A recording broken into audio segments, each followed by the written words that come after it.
bisanzwe ni the QuickTimes news, nta kindi usabwa uretse kureba aho hasi handitse subscribe ugakandaho, hanyuma tugakomeza kubana 5 kuri 5 makuru atandukanye. Ngira ngo kuko mubibonye uyu munyamakuru afite microphone ebyiri, imwe rero ni ya Repubulika ya Demokarasi ya Kongo, inyamakuru RTNC, indi rero niyo yitirira ngo ikinyamakuru akorera cyo mu gihugu akomokamo. Ariko ibigaragara nkuko bimaze kwandikwa mu binyamakuru byinshi mpuzamahanga ndetse na byinshi hano mu Rwanda, uyu mugore rero akaba yitwa Haryana.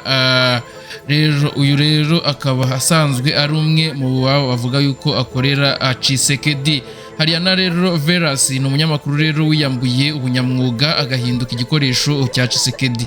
Mu biganiro rero n'abanyamakuru byo muri White House birebana n'umugabane wa Afrika, ntihaburamo rero umugore uhorana inyota yo kubaza ibibazo. Buri hamwe rero ageze Haryana Veras Victoria agaragara nk'impirimbanyi, ariko bakamunengera bikomeye ko yifashisha uyu muhate mu gukwirakwiza icengezamatwara ry'ubutegetsi bwa Repubulika ya Demokarasi ya Kongo. Ahangaha naho rero nkuko mubibonye yageragezaga rero kubaza ngo icyo Trump yaba yarafatiye nk'ibihano rero u Rwanda, cyane ngo ko rwirengagije amategeko ya cyangwa se amasezerano ya Washington. Ariko rero Trump ntabwo yabashije kumuha umwanya ngo bagire icyo amusubizaho. Ni mu burakari bwinshi rero ahangaha yavuze yuko n'ubundi azakomeza kugeza igihe Trump amubwiriye imyanzuro ndetse n'ibihano bazafatira u Rwanda kubwo ngo kwirengagiza ndetse no kwica amasezerano ya Washington. Reka rero ngira ibyo mbabwira byinshi birebana n'uyu mugore kuva aho mwatangiriye kumubona kugeza rero n'uyu munsi magingo ya noneho, kugeza ubwo nawe abyeruye akabyerekana yuko akorera leta ndetse na Felix Antoine Tshisekedi, ndetse yemeza neza ko noneho ari umwe mu bakorana na Tshisekedi ndetse na RTNC cyangwa se ubutegetsi bwa Tshisekedi nabwo ntabwo bwaciye ku ruhande, ahubwo nabwo rero bwanamuhaye impano, umugenera impano iturutse kwa Felix Antoine Tshisekedi kubwo rero gukomeza iricengezamatwara ryiwe ahora akorera muri Amerika. N'umugore rero n'ubundi wanga igihugu cy'u Rwanda, n'umugore uhora ukifuriza ibihano n'ibindi bitandukanye. Ngira ngo rero abantu benshi bamaze kumumenya, ngira ngo rero barabizi yuko n'amakuru menshi avuga aba yuzuye ibinyoma ku Rwanda. Ngira ngo rero turebe byinshi rero, hanyuma rero nta kindi usabwa uretse kureba hasi handitse subscribe ugakanda, hanyuma tugakomeza kubana 5 kuri 5 muri aya makuru ndetse n'ayandi. Ndibuze kubereka amavideo atandukanye aho bamuhereza impano, aho asura abayobozi ba FDLR ndetse na FARDC bafatikanyije. Kuko rero muri kugenda mubibona niwe wuyu n'ubundi bagiye guha impano biturutse kwa Antoine Felix Tshisekedi. Ni impano rero zitandukanye yagiye yakira uyu mugore kuva Kinshasa. Bigaragara rero imikoranire yiwe na leta ya Kinshasa nkuko muri kugenda mubibona mu makuru atandukanye. Muraza no kubona ahandi uyu mugore n'ubundi agaragara avuga yuko azaruhuka ari uko ikibazo cyangwa se ari uko ibibazo biri muri Repubulika ya Demokarasi ya Kongo bikemuye, naho ubundi arakomeza asabira u Rwanda ibihano kugeza bibonetse. Ngira ngo uyu mugore rero bimworohera cyane kugera muri White House, mu nzu ya Trump cyangwa se inzu ikorerwamo na perezida wa Leta Zunze Ubumwe za Amerika, mu gihe rero cy'ibibazo bitandukanye cyaba byo muri Kongo, muri Sudani ndetse n'ahandi, cyane nko muri iyi nkuru yatangiye avuga yuko icyo yifuzaga kwara kumubaza imyanzuro bafatiye mu nama ubwo baherukaga kuvuga ku bibazo byo muri Repubulika Iharanira Demokarasi ya Kongo, yumve niba koko hari ibihano runaka bafatiye igihugu cy'u Rwanda. Tudatinze rero ngira ngo rero mbereke n'ubundi indi video imwe aho asuhuzanya n'aba generali batandukanye ba Repubulika Iharanira Demokarasi ya Kongo, ndetse rero hari n'ahandi uyu mugore bigaragara yuko abari kumwe n'abayobozi batandukanye ba FDLR ndetse n'abandi ba Repubulika Iharanira Demokarasi ya Kongo. N'ubutegetsi rero bwa Repubulika ya Demokarasi ya Kongo n'ubundi ukomeje rero kudakurikiza amahame ndetse n'ibyo basabwa na leta mpuzamahanga. Ngira ngo rero uko rero muri kugenda mubibona ahangaha rero niho yavugaga ati tuzakomeza rero uko dushoboye kose kugeza ubwo iyi ntambara yo muri Repubulika ya Demokarasi ya Kongo ihagaze. Ngira ngo rero twihute cyane turaza kubagezaho rero n'ubundi aho ikipe y'igihugu y'u Rwanda, Rwanda National Police, nayo rero iri muri ya marushanwa n'ubundi ingarukamwaka nk'uko musanzwe mubimenyereye, ikaba rero n'ubundi yitwaye neza ku mwanya wa 6. Byinshi yuko bari ibihugu byinshi bihanganye kuboneka muri iyo myanya ni ibintu biteye ubwoba kandi ni ibintu bishimishije cyane, ishema ku gihugu cyane ko muri buze no kubona iyi darapo cyangwa se ibendera ry'igihugu cy'u Rwanda aho ryamanitswe rigaragazwa cyane. Twihuse cyane rero reka tujye kuri uyu mugore turebe byinshi akora ndetse turebe n'ikindi cyamwinjije muri Repubulika ya Demokarasi ya Congo. N'amakuru n'ubundi ari hanze, wowe nta kindi usabwa uretse gukora subscribe, hanyuma rero tugakomeza kubana 5 kuri 5 nk'ibisanzwe. Twihuse cyane rero uyu Verasi mubona Hariana afite imyaka 42, akomoka muri Angola ndetse rero yanigeze gukorera televiziyo y'iki igihugu TPA, Televiziyo Publica de Angola. Mbere rero yakoreshaga mikoro ye yumvikanisha ijwi rya Afurika akanabishimirwa, ariko ibyo byahindutse rero mu ntangiriro za 2025 ubwo Perezida Felix Antoine Tshisekedi wa RDC yatangiraga gusaba Leta Zunze Ubumwe za Amerika kumufasha guhagarika intambara yo mu burasirazuba bwa Congo mu gihugu cye.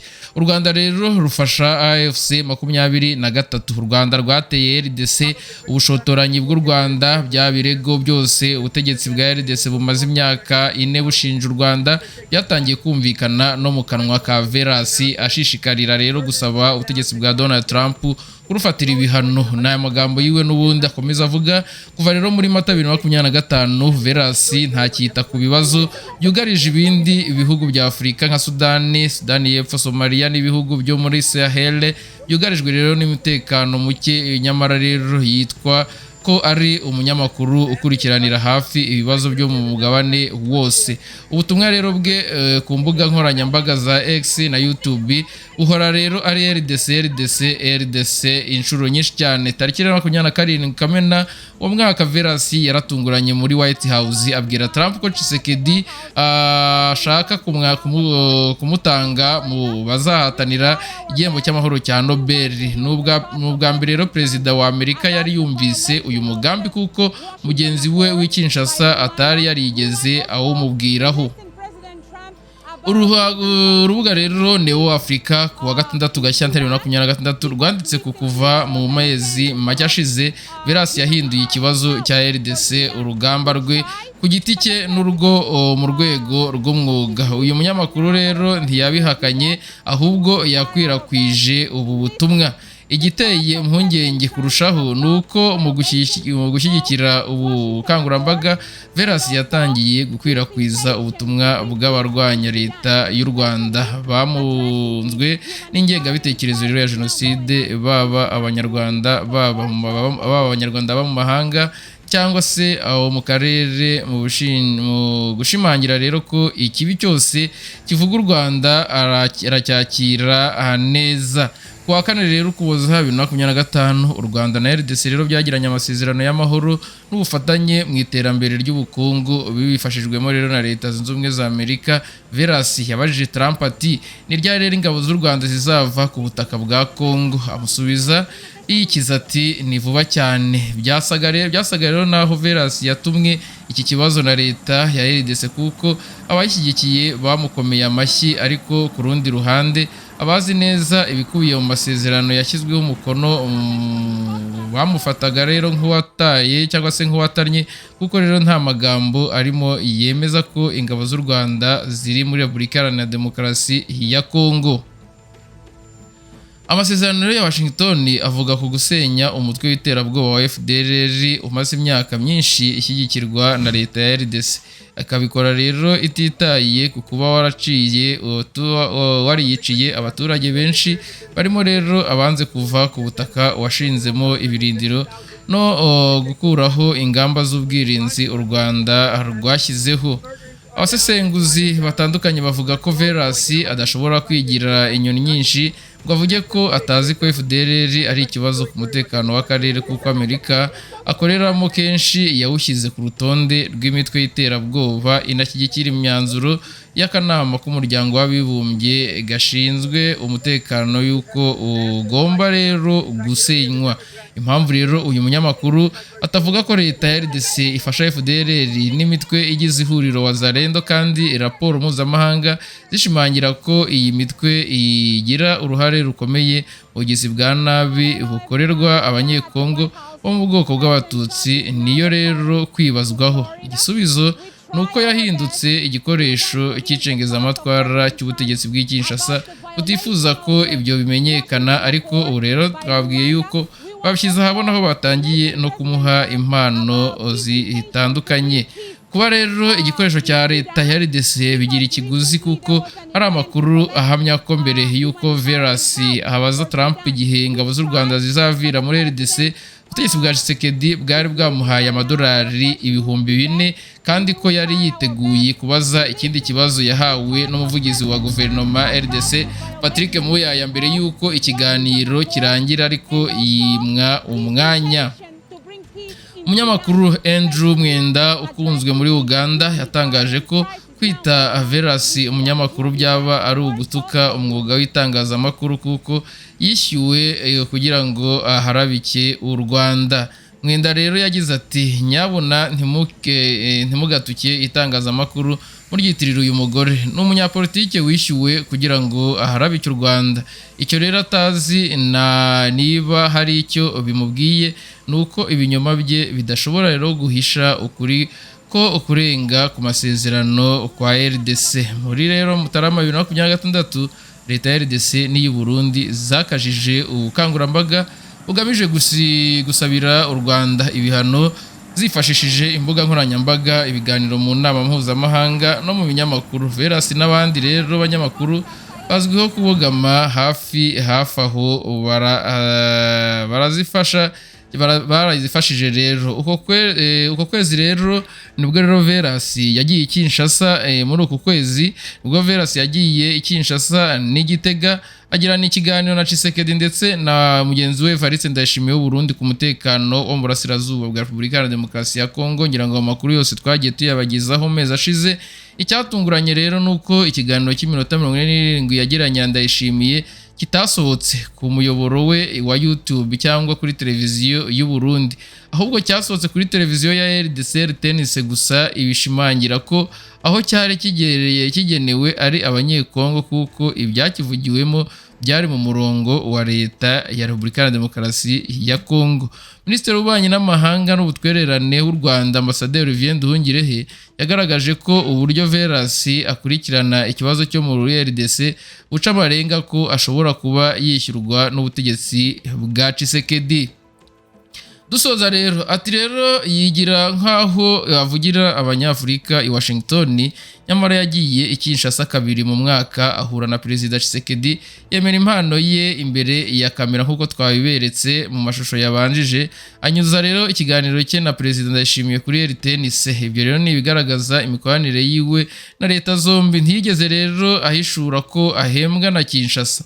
Ni kenshi rero ibinyamakuru mpuzamahanga byakoze inkuru ku ntambara yo mu burasirazuba bwa RDC bitakandagiza rero ibirenge, akenshi bikagwa mu mutego w'icengezamatwara rya leta ya RDC. AFC 23 rero yanenze iyo mikorere, bimwe muri ibyo birikosora bitangira rero koherezayo abanyamakuru bagaragaza amakuru y'imvaho, amakuru ya nyawongerango nk'uko mwayibonye ubushize.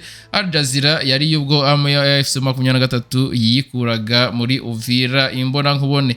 Veras rero avuga ko avugira rero inzirakarengane z'abanyekongo, ntarakandagira rero ku butaka, avuga ko barenganyirizwaho. Ntazi ibice AFC 23 igenzura muri Kivu y'Amajyaruguru na Kivu y'Amajyepfo. Bisa rero ntazi nuko rero bisa.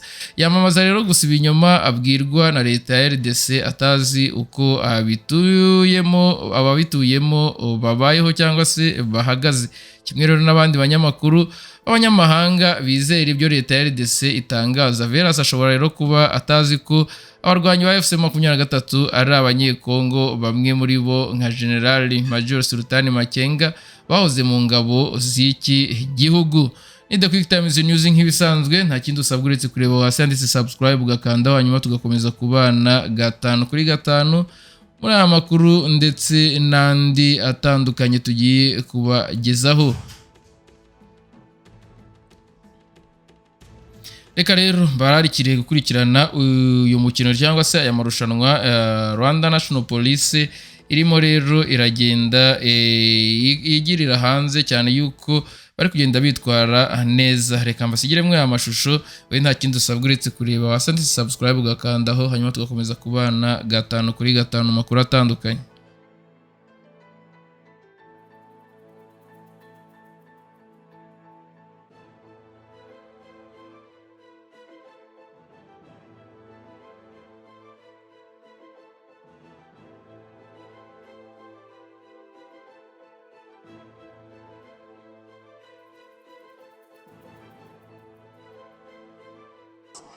The time to beat for these boys, their personal target, of course. The time to beat this year is 128.3 from Kazakhstan C. The best Rwanda team time last year was 155.9. That was the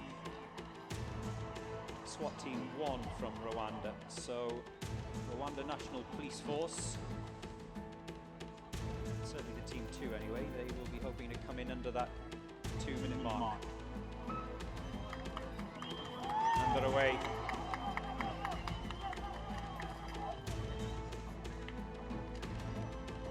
Up and over those wooden walls. At the base of the wooden walls, you can probably not see it very clearly, but there are little wooden ridges, just enough to get a toe on, but not really a step.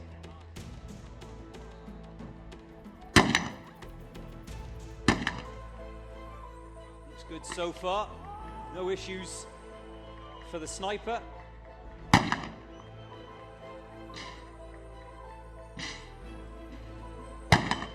Oh, comfortably done.